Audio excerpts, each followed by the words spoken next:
Bab 714. Karena mereka telah mengepung kita, kita hanya bisa bertarung. Ardian berkata dengan suara berat. Galang, aku di sini. Ketika Galang berseru, berbagai ekspresi mulai muncul di wajah para prajurit. Ekspresi ketakutan muncul kembali di wajah mereka. Ada yang lebih berlebihan, kaki mereka mulai gemetar. Jenderal Ardian, kita tidak bisa bertarung sekarang, kata Arjuna dengan cemas. Mereka datang jauh-jauh dari ibu kota dan kelelahan. Dalam keadaan seperti ini, bahkan pasukan serigala milik Danis akan menderita kerugian besar, apalagi pasukan patroli dengan kekuatan tempur biasa. Jika mereka bertarung sekarang, konsekuensinya seluruh pasukan mereka mungkin hancur jika mereka tidak berhati-hati. Ardian berkata dengan pusing. Arjuna, aku juga tidak ingin bertarung, tapi pasukan kota teratai telah mengepung kita, jadi kita harus bertarung. Galang, cepat siapkan formasi pertempuran. Jenderal Ardian, tunggu sebentar, kita seharusnya bisa tidak perlu bertempur. Saat berbicara, Arjuna telah mengeluarkan selembar peta. Peta ini digambar oleh Arjuna saat berbaris, berdasarkan deskripsi Disa. Kita. Arjuna menunjuk sebuah sungai di peta. Kita bisa menyeberangi sungai air hijau ke barat menuju Kabupaten Lunaris. Di seberang sungai air hijau terdapat pegunungan antara Kabupaten Lunaris dan Kabupaten Damai. Kita bisa bersembunyi di dalamnya, lalu berpencar dan menunggu kesempatan untuk melakukan serangan balik. Berpencar dan menunggu kesempatan untuk melakukan serangan balik. Apa maksudnya? Ardian sama sekali tidak mengerti. Berbaris dan bertempur bergantung pada orang, mengapa mereka malah harus berpencar? Maksudnya, aduh, aku tidak punya waktu untuk menjelaskannya kepada Jenderal Ardian sekarang, tapi percayalah padaku, Jenderal. Hanya dengan cara ini kita bisa selamat. Setelah mendengar kata-kata Arjuna, para prajurit menatap Ardian dengan penuh harap. Mereka semua berharap Ardian mau mendengarkan Arjuna. Ayah, mari kita lakukan apa yang dikatakan Arjuna. Kita seberangi sungai air hijau ke barat, ujar Galang. Sekarang para prajurit lebih percaya pada Arjuna. Jika mereka melakukan apa yang dikatakan Arjuna, para prajurit ini setidaknya tidak akan melarikan diri. Menyeberangi sungai cukup mudah, tetapi pasukan kota teratai dari Raja Serafon akan segera mengepung kita. Bagaimana mereka bisa membiarkan kita menyeberangi sungai dengan lancar? Maksud Ardian adalah seseorang harus tinggal untuk menghentikan pasukan kota teratai. Orang yang tinggal akan berada dalam bahaya kematian. Ayah. Galang melangkah maju. Aku akan tinggal bersama para pengawal istana untuk menghentikan pasukan kota teratai. Ayah, kamu harus segera membawa Arjuna dan pasukan patroli untuk menyeberangi sungai. Galang, ayah yang tinggal, kamu menyeberangi sungai. Ayah, aku yang tinggal. Ardian dan Galang mulai berdebat tentang siapa yang akan tinggal. Mereka berdua ingin satu sama lain tetap hidup. Perdebatan antara Ardian dan Galang mengharukan banyak prajurit dari pasukan patroli. Rumor yang mengatakan bahwa Ardian dan Galang itu berani dan perkasa, tidak takut pada musuh, tidak takut mati memang benar adanya. Terpengaruh, para prajurit pasukan patroli mulai mengajukan diri untuk tinggal guna menghentikan pasukan kota teratai. Arjuna mengangguk dengan puas. Jenderal yang tidak takut pada musuh dan tidak takut mati adalah panutan terbaik bagi para prajurit. Para jenderal, berhentilah berdebat.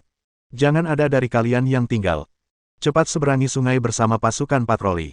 Perang baru saja dimulai. Jika seorang jenderal meninggal sekarang, itu pasti akan sangat merusak mental pasukan. Di era senjata dingin, ketika dua pasukan saling berhadapan, kemenangan bergantung pada mental para prajurit. Arjuna, jika kita tidak meninggalkan beberapa orang untuk melindungi bagian belakang, kita pasti tidak dapat menyeberangi sungai dengan lancar. Pasukan kota teratai akan. Mengira Arjuna tidak mengerti, Galang mulai menjelaskan kepada Arjuna. Kak Galang, aku tahu kita harus meninggalkan orang untuk melindungi kita, tapi itu bukan salah satu dari kalian. Ayumi, teriak Arjuna. Bab 715. Hadir. Entah dari mana Ayumi datang. Pokoknya, begitu suara Arjuna terlontar, dia sudah tiba di depan Arjuna. Ada 4 toples anggur yang menggantung di leher dan pinggang Ayumi. Pimpin seratusan orangmu untuk melindungi kami. Kalian boleh mundur setelah sebagian besar dari kami sudah menyeberangi sungai. Ini adalah perintah. 11. Ayumi tiba-tiba menegakkan tubuhnya lalu berteriak, dijamin menyelesaikan misi. Setelah itu, dia berlari kembali menuju pasukan pengawal wanitanya. Arjuna, kamu membiarkan sekelompok wanita tinggal untuk melindungi kita. Ini sama sekali tidak diperbolehkan. Galang sedikit cemas. Suara derap kaki kuda dan siulan panjang mulai terdengar dari segala arah dan makin keras. Pasukan kota teratai yang akan mengepung mereka sudah tidak jauh dari mereka. Benar, Yang Mulia Arjuna, aku tahu kamu melakukannya demi kebaikan kami, tapi bagaimana boleh membiarkan sekelompok wanita tinggal? Benar sekali. Bagaimana wanita bisa menghentikan pasukan kota teratai? Para prajurit juga mengajukan protes, sepenuhnya membantah keputusan Arjuna. Ayumi memelototi para prajurit. Kalian meremehkan pengawal wanita kami ya? Aku beritahu kalian, kami tidak hanya bisa melindungi kalian untuk menyeberangi sungai, tapi juga bisa kembali tanpa kehilangan satu orang pun. Setelah itu, Ayumi berbalik untuk bertanya kepada 100 prajurit wanita yang ada di depannya tanpa menunggu para prajurit menjawab. Para pria mengatakan kita tidak sebaik mereka, apakah kalian bisa menerimanya? Tidak, tidak. Suara seratusan wanita itu lantang, seragam, nyaring, dan bertenaga. Auranya tidak kalah dari prajurit pria. Tidak, lebih tepatnya, jauh lebih kuat daripada para prajurit pria itu. Bagus. Ayumi berteriak, semuanya, berbalik, lalu berlari. Tak, tak, tak, tak, tak, tak. Langkah kaki para prajurit wanita itu seragam, mantap, dan bertenaga. Gerakan seragam para prajurit wanita itu mengejutkan pasukan patroli. Meskipun slogan dan gerakan mereka aneh, mereka tampak lebih terampil daripada prajurit pria. Namun, banyak prajurit pria masih ragu.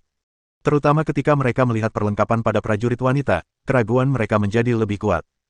Apakah para wanita ini benar-benar bisa bertarung? Mereka tidak membawa pisau, pedang atau tombak, hanya kendi anggur yang tergantung di pinggang mereka. Bagaimana mereka bertarung?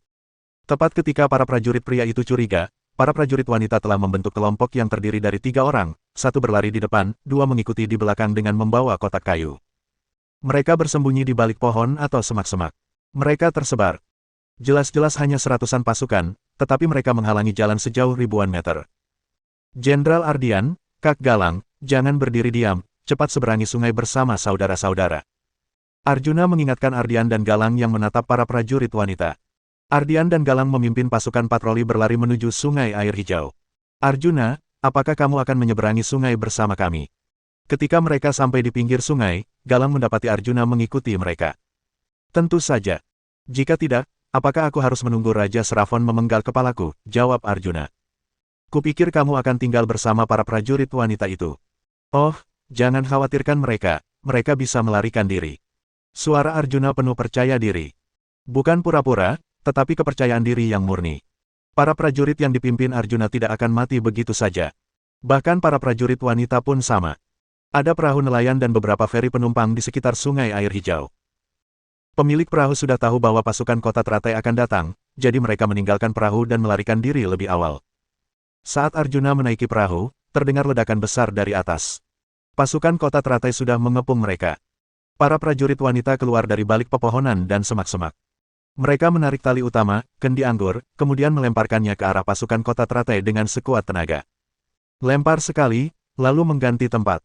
Jelas hanya seratusan orang, tetapi mereka memainkan efek ribuan pasukan. Bab 716. Ledakan. Bang, boom. Merasa. Ledakan, kendi anggur, ringkikan kuda, serta jeritan orang-orang bercampur menjadi satu. Para prajurit yang sudah duduk di perahu untuk menyeberangi sungai tidak dapat melihatnya, tetapi para prajurit yang menunggu untuk menyeberangi sungai di tepi sungai dapat melihatnya dengan jelas. Semua orang tercengang. Apakah itu benar-benar efek tempur dari seratusan prajurit wanita? Cepat lihat, apakah ada prajurit pria yang membantu mereka? Beberapa orang tidak percaya sehingga bertanya kepada orang-orang di sekitar mereka. Para prajurit pria sudah pindah ke tepi sungai, mana ada prajurit pria yang membantu, kata Disa. Meskipun, kendi anggur, yang dapat meledak itu memainkan peran besar, gadis-gadis itu lincah, berani, dan gagah. Sebagian besar prajurit pria di kamp patroli jauh kalah dari mereka. Perkataan Disa dan Galang membuat banyak prajurit pria di kamp patroli agak tidak terima. Jika mereka juga memiliki kendi anggur yang dapat meledak, mereka pasti akan begitu berani. Tentu saja, meskipun mereka adalah perempuan, mereka semua dibimbing oleh tuanku sendiri, jadi tentu saja mereka kuat. Wajah Disa penuh dengan kebanggaan. Jika sebelumnya mendengar kata-kata Disa, Ardian hanya berpikir bahwa Disa memuja Arjuna, sekarang tampaknya memang demikian. Yang mulia Arjuna. Ardian membungkuk kepada Arjuna. Mohon bimbingannya di masa mendatang. Arjuna membalas, tidak, mari saling belajar. Sistem 3-3 tersebar memang dapat membingungkan musuh dalam waktu singkat. Akan tetapi, setelah sekian lama, musuh pasti akan melihatnya. Meskipun granat toples anggur adalah granat buatan sendiri, efek serangannya sangat terbatas, tidak dapat menahan serangan kavaleri musuh. Jadi ketika Arjuna dan Ardian mereka menaiki perahu terakhir, gadis-gadis itu juga sudah mundur. Di pihak pasukan kota teratai, pria berbaju besi abu-abu keperakan duduk di atas kuda berkeringat. Dia mengamati situasi pertempuran di depan dari kejauhan. Pemimpin Adeo, mereka akan melarikan diri. Haruskah kita mengejar mereka? Tanya wakil jenderal di sampingnya. Pria itu mengendarai kudanya ke tepi sungai, lalu melihat perahu-perahu yang hampir berada di seberang. Apakah ini prajurit wanita yang meledakkan kendi yang berulang kali ditekankan Yuda dan yang lainnya kepada raja untuk diwaspadai? Memang sangat ganas, tapi ada tatapan penghinaan dalam mata pria itu. Dia menoleh lalu berkata kepada orang-orang di sekitarnya. Cepat laporkan kepada raja. Pasukan patroli telah menyeberangi sungai air hijau di sebelah timur menuju ke Kabupaten Lunaris. Saat dia berkata demikian, pria itu mengangkat tangannya lalu berkata, turunkan perintah, dirikan kemah di tempat itu. Tak, tak, tak. Setelah menyeberangi sungai air hijau, Arjuna baru saja turun dari perahu untuk beberapa saat ketika Ayumi memimpin para pengawal wanita kembali. 1, 2, 1, 2. Para prajurit wanita berlari melewati pasukan patroli. Sejak para prajurit wanita ini muncul, mereka selalu meneriakkan slogan-slogan aneh ini. Awalnya, pasukan patroli dari Ardian dan Galang hingga prajurit biasa, merasa sedikit canggung ketika mendengarnya. Sekarang kedengarannya tidak canggung sama sekali, justru terasa cukup mengasyikkan. Berdiri tegak, istirahat. Setelah mengatur tim, Ayumi memberi hormat kepada Arjuna. Lapor, pengawal wanita telah menyelesaikan misi dan kembali ke tim. Arjuna mengangguk pelan. Laporkan jumlah korban. Baik, Tuan. Ayumi menjawab dengan keras. Pengawal wanita yang pergi 118 orang, kembali 118 orang, 0 orang hilang, 0 orang terluka parah, 3 orang terluka ringan. Wah! Begitu suara Ayumi terlontar, seruan terdengar dari belakangnya, diikuti oleh banyak bisikan. Pertarungan tadi sangat sengit, tapi tidak ada yang mati. Tidak hanya tidak ada yang mati, tapi juga tidak ada yang terluka parah. Apakah ini mungkin? Dia tidak membual, kan? Bab 717. Membual. Tidak hanya Ayumi, tetapi semua pengawal wanita berbicara dengan marah. Orang yang mengatakan kamu membual boleh menghitung jumlah orang. Kamu. Galang menunjuk seorang prajurit tinggi dan kurus yang memiliki suara paling keras tadi. Hitunglah. 1, 2, 118. Berapa jumlah terakhir? Suaramu begitu lembut, kalah dari wanita. Galang menendang prajurit itu. 118. Prajurit itu berteriak 3 kali dengan sekuat tenaga, barulah Galang melepaskannya. 118 gadis bertempur dan kembali dengan utuh tanpa ada yang mati atau terluka parah, kalian. Tatapan dingin Galang menyapu para prajurit. Terima tidak? Malu tidak? Meskipun tidak ada jawaban, semua prajurit menundukkan kepala. Memang benar bahwa prajurit wanita lebih hebat dari mereka. Namun mereka benar-benar tidak menerimanya. Bagaimana boleh mereka kalah dari wanita? Ardian tidak mengatakan apa-apa, hanya menonton dengan tenang dari samping. Perlahan, dia menemukan bahwa tatapan para prajurit patroli ini jauh lebih bertekad daripada ketika mereka pergi ke ibu kota. Menyadari hal ini, Ardian tiba-tiba menoleh untuk menatap Arjuna. Berangkat dari ibu kota, Galang mengungkapkan kekhawatirannya tentang semangat dan efektivitas tempur para prajurit patroli. Meskipun Ardian tidak mengatakan apa-apa, hatinya sama dengan Galang. Sejujurnya, dia sudah siap berkorban untuk ekspedisi ini.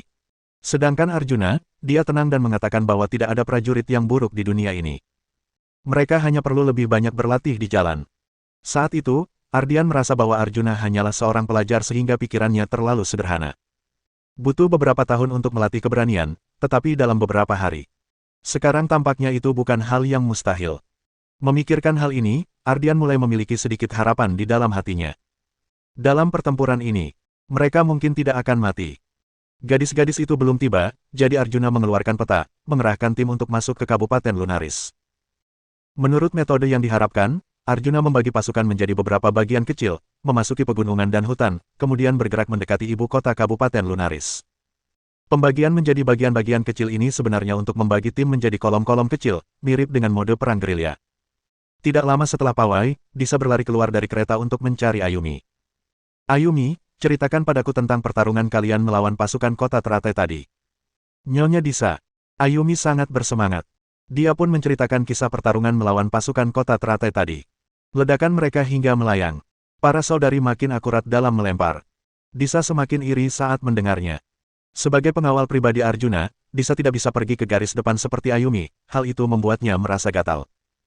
Tentu saja, sangat disayangkan kendi anggur tidak mudah dibuat dan jumlahnya tidak banyak.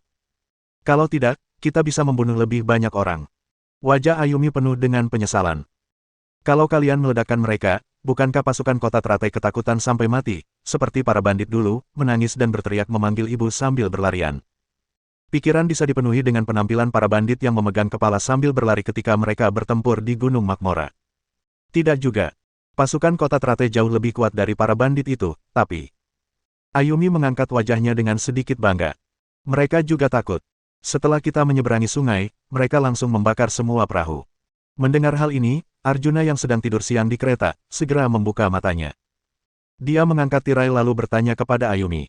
Ayumi, kamu bilang pasukan kota teratai membakar semua perahu.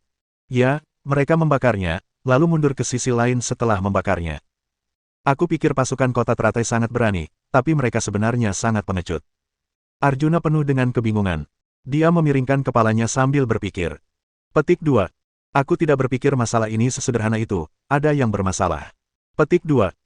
Mohon dukungan dari Om Ante-Ante sekalian buat subscribe agar Mimin terus semangat untuk up novel seru lainnya.